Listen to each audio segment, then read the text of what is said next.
अखिलेश यादव ने एक बार फिर बीजेपी को चौतरफा घेरने का काम किया है। एक कार्यक्रम में अखिलेश ने बीजेपी पर झूठे मुकदमे, ईवीएम में धांधली, टैरिफ पर चुप्पी सहित तमाम मुद्दों पर करारा हमला बोला। अखिलेश के इन बयानों को यूपी पंचायत चुनाव से जोड़कर देखा जा रहा है, जिसे जानकार यूपी चुनाव से पहले का सेमीफाइनल मान रहे हैं। तो क्या कुछ कहा है अखिलेश यादव ने, जानेंगे इस रिपोर्ट में। सपा प्रमुख अखिलेश यादव ने इटावा में प्रेस कॉन्फ्रेंस करते हुए बीजेपी सरकार पर जमकर हमला बोला।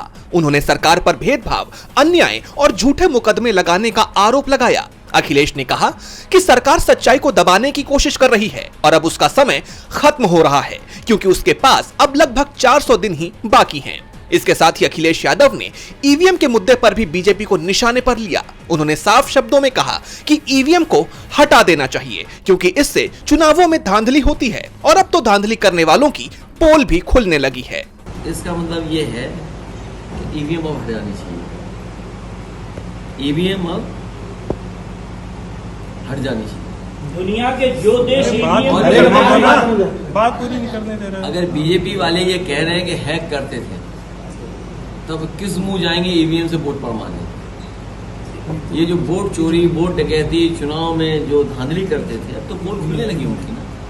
अच्छा, उनके ही लोग पोल खोल रहे हैं, तो सच्चाई तो वो जानते ही है इस बात की। इसके साथ ही अखिलेश ने भारत अमेरिका के संबंधों पर भी चिंता जताई। उन्होंने कहा कि अमेरिका जैसे देश से हमारे संबंध और अच्छे होने चाहिए थे, लेकिन बिगड़ते जा रहे हैं। टैरिफ लगा दिया गया, लगता है भारतीय जनता पार्टी के मुंह पर टैरिफ लगा हुआ है। अखिलेश के इन बयानों से बीजेपी सरकार की टेंशन बढ़ गई है। अखिलेश के बीजेपी सरकार पर लगातार हमलों को कहीं ना कहीं पंचायत चुनाव से जोड़कर भी देखा जा रहा है। राजनीतिक जानकार इसे 2027 के यूपी विधानसभा चुनाव से पहले का सेमीफाइनल मान रहे हैं। अब अखिलेश के इन हमलों का बीजेपी की तरफ से कोई जवाब आता है या नहीं, ये देखना होगा। डीबी लाइव उत्तर प्रदेश की रिपोर्ट।